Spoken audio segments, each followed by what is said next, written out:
Hello friends, welcome to my channel. ये है मोहब्बत के आने वाले एपिसोड की अपडेट आपके लिए लेकर आए। उससे पहले प्लीज़ चैनल को सब्सक्राइब कर लीजिए। रमन जो है वो रिंकी की फ़ोटो देखता है और वो जो है वो दोनों रिंकी की यादों में जो है खो जाते हैं। बाद में जो सिमी है वो रिंकी को याद कर कर काफ़ी रोने लगती है। रमन कहता है कि रिंकी जहाँ होंगी वहाँ पर खुश होंगी, मेरी बच्ची थी वो। फिर दोनों के मतलब रिंकी के सामान वगैरह पैक कर लेते। तभी रमन को जो है फ़ोन आता है और मनोज का फ़ोन होता है और रमन को पता चल जाता है कि शगुन को पता चल गया है कि मिहिर जो है शगुन प्रेग्नेंट है। और दूसरी तरफ शगुन जो है वो काफ़ी टेंशन में है क्योंकि उसे पता चल गया है मिहिर के बारे में। तभी वो काफ़ी टेंशन में आ जाता है और वो सोचने लगता है कि अब क्या करूँ। वो कहता है कि अब तुम फिक्र मत करो, मैं अभी आया शगुन से मिलने के लिए, क्योंकि मनोज कहता है कि ऐसी हालत में उसका जो है टेंशन लेना ठीक नहीं है। फिर वो जो है कोई बहाना बनाकर वहाँ से निकलने लगता है। तभी सिमी को जो है उसके ऊपर डाउट हो जाता है कि वापस से शगुन को मिलने तो नहीं जा रहा है इतनी गड़बड़ में, और मुझसे कौन सी बात छुपा रहा है। इशिता को जो है फ़ोन आता है। इशिता जो है रमन को बार बार फ़ोन लगाने लगती पर रमन जो है उसका फ़ोन नहीं उठाता। दूसरी तरफ शगुन जो है काफ़ी टेंशन में होती है। मनोज उसे समझाने की कोशिश करता है कि शगुन तुम प्रेग्नेंट हो, इतना टेंशन लेना तुम्हारे लिए ठीक नहीं है। उतने में वहाँ पर रमन आ जाता है। फिर रमन को देखकर शगुन जो है काफ़ी टेंशन में आ जाती है और फिर रमन कहता है कि तुमने वादा किया था शगुन कि तुम इस बच्चे का ख्याल रखोगी, तुम्हारे लिए इतना टेंशन लेना ठीक नहीं है।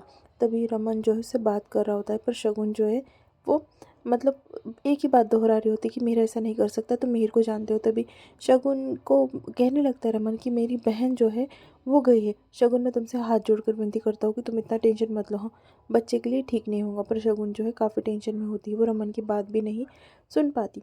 दूसरी तरफ वहाँ पर जो है रमन उसे समझा कर निकल जाता है और फिर जो सिमी होती है वो शगुन की बिल्डिंग के बाहर रमन को देख लेती है। फिर बाग जाकर जो है इशिता को ये बात बताती है कि उसने जो है शगुन की बिल्डिंग के नीचे जो है रमन को देखा है। तभी वहाँ पर जो है इशिता जो है वो सोचने लगती है। बाद में सिमी कहती है कि तुम इतना आसानी से मत लो, फिर तुम भाई को पूछती क्यों नहीं कि मामला क्या है, मुझे भाई के इरादे कुछ ठीक नहीं लग रहे। तभी जो इशिता होती है वो समझाने लगती सिमी को कि ऐसा कुछ नहीं होगा। दूसरी तरफ वहाँ से जो है रमन निकल जाता है और फिर रात में मिहिका जो है इसी पे को जो है डिनर पर बुलाती है और फिर बाद में वो उसके अप्पा से बात करने लगती है, पेरे अप्पा से। फिर बाद में वहाँ पर जो है इसी पे आ जाता है पर जो मिहिका होती है वो वकील से मिलने के लिए वहाँ से चली जाती है। दूसरी तरफ जो इशिता है उसे पूरी बात सिमी बता रही होती है कि इतना ईजी मत लो, तुम सोच समझ रही हो ना मेरी बात को। तब इशिता सोचने लगती कि रमन मुझसे झूठ क्यों बोल रहा है और क्या छुपा रहा है रमन मुझसे, उसे जाना था शगुन के पास तो बोल देता ना। दूसरी तरफ एसीपी और बाला मिल जाते हैं।